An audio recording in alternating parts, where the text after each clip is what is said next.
السلام علیکم ناظرین، اس ایپیسوڈ کے شروعات میں ہم دیکھتے ہیں لڑتے ہوئے صوفیہ پوئینہ سے پوچھتی ہے تمہارے خاندان کے قاتل عثمان کے لیے بس اتنا ہی غصہ ہے؟ یہ سنتے ساتھ ہی پوئینہ اس پہ حملہ کرتی ہے اور دونوں کی تلواریں ایک دوسرے کے گلے پر ہوتی ہیں۔ یہ دیکھ کر صوفیہ کہتی ہے چھوٹی چڑیا تم حیرت انگیز ہو۔ پوئینہ چوغا اتارتی ہے تو اس کے بال بالکل ویسے ہی ہوتے ہیں جیسے کہ حلیمہ کے تھے، یعنی کہ کچھ دیر پہلے جو بالا خاتون نے خواب میں لڑکی دیکھی تھی اس کے بال بھی بالکل ایسے ہی تھے۔ پوئینہ کہتی ہے میں اپنے ہاتھوں سے عثمان کا دل نکالوں گی خالہ۔ اس کے ساتھ ہی ہمیں 10 سال پہلے کا منظر دکھایا جاتا ہے جب کائی قبیلے کے لوگ ایک نہر کے کنارے موجود تھے۔ حلیمہ کو اٹھائے بالا خاتون آگے بڑھ رہی تھی اور لوگوں کی مدد کرتے ہوئے انہوں نے کہا تھا عثمان صاحب فتح پہ گئے ہیں لیکن ہم ان کا سلام لائے ہیں۔ ایک گھوڑا گاڑی پر صوفیہ ترک لباس میں بیٹھی تھی۔ اس نے بالا خاتون کو دیکھتے ہوئے کہا تھا تم نے مجھ سے میرا مستقبل چھین لیا اور میں تمہارا نسب تمہارے خون سے خوش کروں گی۔ یہ کہتے ساتھ ہی وہ چہرہ ڈھانپ کر آگے بڑھی تھی۔ پھر اس نے حلیمہ کو دیکھتے ہوئے ساتھی خواتین سے پوچھا تھا کیا سب کچھ تیار ہے؟ تو خاتون نے کہا تھا ہم نے قرارگاہ کی جانب جاتے ہوئے قافلے پر حملہ کیا، اس کی خبر جلدی آ جائے گی۔ تو صوفیہ نے کہا تھا میں نے اس دن کے لیے بہت انتظار کیا، تم اچھے سے جانتی ہو کہ کیا کرنا ہے۔ تم کھانا بنانے والی خواتین کا دھیان بھٹکاؤ گی اور میں بچی لے لوں گی۔ بالا چلو اپنی بیٹی کو الوداع کہو۔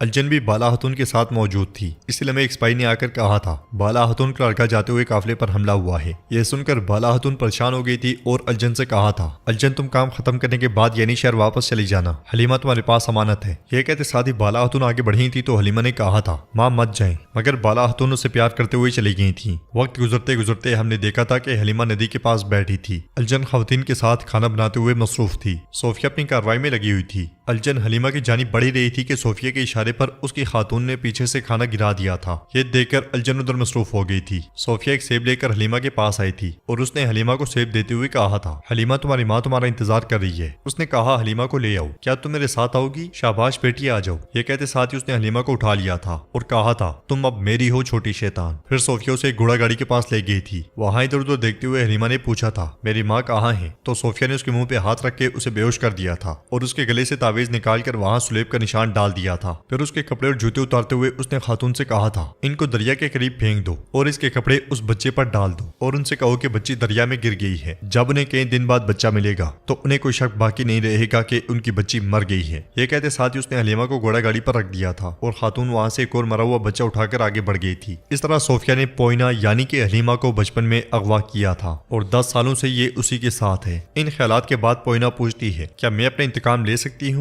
تو صوفیہ کہتی ہے وقت آنے پر تم اپنا انتقام لو گی۔ یہ کہتے ساتھ ہی وہ اسے گلے لگا لیتی ہے۔ پھر پوئینہ پوچھتی ہے لیکن میں کب تک انتظار کروں گی خالہ؟ جواباً صوفیہ کہتی ہے مجھے ابھی جانا ہے۔ پوئینہ کا اچھی طرح سے خیال رکھنا سپاہیو، میں بہت جلد واپس آؤں گی۔ پوئینہ اسے روکتے ہوئے کہتی ہے میں مزید انتظار نہیں کرنا چاہتی، مجھے اپنے ساتھ آنے دیں۔ آپ نے دیکھ لیا کہ میں بالکل تیار ہوں، میں مضبوط ہوں اور لڑ سکتی ہوں۔ میرے خاندان کے قاتل عثمان اور بالا، میں اب اپنے دشمنوں کو دیکھنا چاہتی ہوں خالہ۔ تو صوفیہ کہتی ہے تمہاری سب سے بڑی طاقت صبر کرنا ہے، آج رات اچھے سے آرام کرو، کل صبح قلعے میں ہونا۔ یہ سن کر پوئینہ خوش ہو جاتی ہے اور صوفیہ چلی جاتی ہے۔ ادھر ہم دیکھتے ہیں کہ عثمان صاحب بالا خاتون کو لے کر کائی قبیلے پہنچتے ہیں اور جرکتائی سے کہتے ہیں حفاظت بڑھا دو، قبیلے کے پاس کوئی بھی نہ آ سکے۔ پھر توران سے پوچھتے ہیں البائی کی کیا صورتحال ہے؟ تو توران کہتا ہے حضور وہ بہتر ہے، وہ شفا خانے میں ہے۔ عثمان صاحب کہتے ہیں میں ابھی اس کے پاس جاؤں گا، اس کے بعد ہم دیوان بلائیں گے۔ علاؤالدین اور گونچا بالا خاتون کو لے کر آگے بڑھ جاتے ہیں۔ ادھر ایک خاتون البائی کا علاج کر رہی ہوتی ہے، اس لیے میں عثمان صاحب اور خان کے ساتھ وہاں آتے ہیں۔ عثمان صاحب کو دیکھتے ساتھ ہی البائی اٹھ کر بیٹھ جاتا ہے۔ عثمان صاحب پوچھتے ہیں کیا تم ٹھیک ہو؟ تو البائی کہتا ہے حضور میں ٹھیک ہوں، جنگل میں زخم کو داغ لیا تھا اور مالجو نے یہاں میری مدد کی۔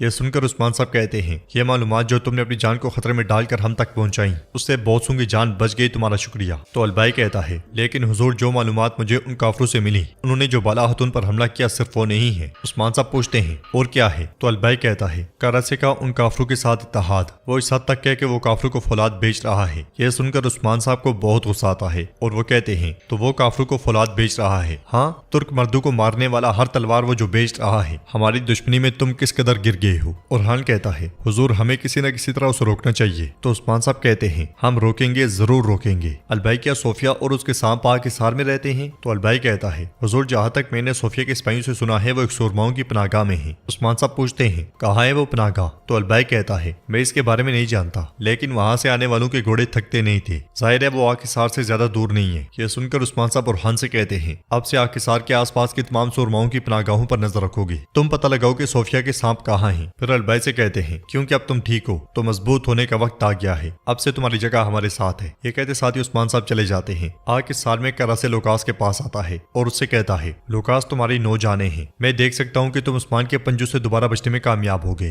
لوکاس کہتا ہے میں نہیں بلکہ اس بار وہ بچ گیا، اگر وہ آخری وقت میں نہ آیا ہوتا تو ہم اس کی بیوی کی جان لینے والے تھے، لیکن مجھے لگتا ہے کہ اس کے پاس جینے کے لیے ابھی وقت ہے۔ کرا سے کہتا ہے لوکاس دیکھو یہ کام خاتون اور بچوں کو مار کر نہیں ہو سکتا، میں جنگ چاہتا ہوں، مجھے خون چاہیے، میں عثمان کو میدان جنگ میں رسوا کرنا چاہتا ہوں۔ تو لوکاس کہتا ہے ہم کریں گے کرا سے بے، ہم کریں گے، ہم مل کر ایسا کریں گے، لیکن جیسا کہ میں نے پہلے کہا میری فوج کو فولاد کی ضرورت ہے، آپ جانتے ہیں کہ عثمان نے میری کان کو تباہ و برباد کر دیا ہے، کیا سب کچھ تیار ہے؟ تو کرا سے کہتا ہے تیار ہے، اور میں انہیں کرادین کے لیے سے لایا ہوں جو مجھے عثمان نے دیا تھا۔ لوکاس ہنستے ہوئے کہتا ہے یعنی کہ ہم عثمان کو اس کے اپنے ہی ہتھیار سے ماریں گے؟ جواب میں کرا سے کہتا ہے میں اسے پہلے ہی مار چکا ہوں، میں نے عثمان کے خیمے میں ایک سانپ بٹھا دیا ہے، یہ ایسا سانپ ہے جو مجھے عثمان کے اٹھائے ہوئے ہر قدم کے بارے میں بتائے گا۔ لوکاس کہتا ہے یعنی کہ سرداروں میں سے کسی ایک سردار کو اپنے ساتھ ملا لیا ہے؟ کرا سے کہتا ہے ایسا ہی ہے، لیکن کوئی ایسا ہے جسے میں ایک طویل عرصے سے چاہتا ہوں، جب جنگ شروع ہو تو کوئی قیمتی ہے جسے میں نہیں چاہتا کہ کوئی نقصان ہو۔ لوکاس پوچھتا ہے کون ہے وہ؟ کرا سے مسکرا دیتا ہے قبیلے میں عثمان صاحب کا دیوان لگا ہوتا ہے، اور وہ کہتے ہیں لوکاس کے ساتھ مل کر کام کرنے والا کرا سے، اور جو دوبارہ ظاہر ہوئی وہ صوفیہ نامی شیطان۔ ہمارے دشمن دن بدن بڑھتے جا رہے ہیں، جنگ میں ہمارا کنارہ 3 حصوں میں بڑھ گیا،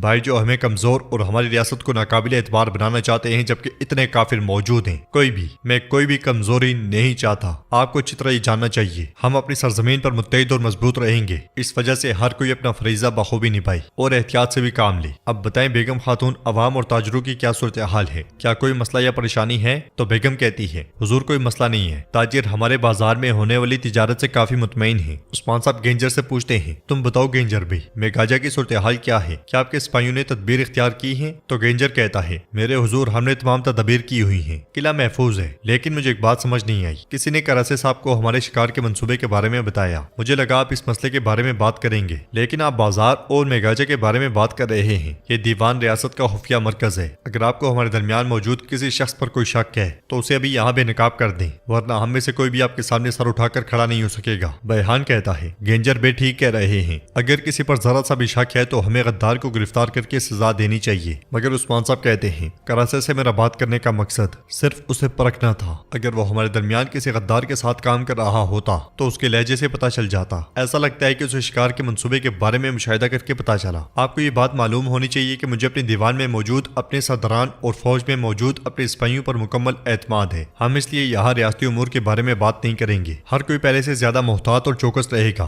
گینجر خوش ہوتے ہوئے بیگم خاتون اور بیحان کے ساتھ چلا جاتا ہے، اور ناظرین اس کے ساتھ یہ ایپیسوڈ بھی اختتام پذیر ہوتی ہے۔ اگر آپ کو ویڈیو پسند آئے تو ویڈیو کو لائک کر دیں، چینل کو سبسکرائب نہیں کیا ہوا تو سبسکرائب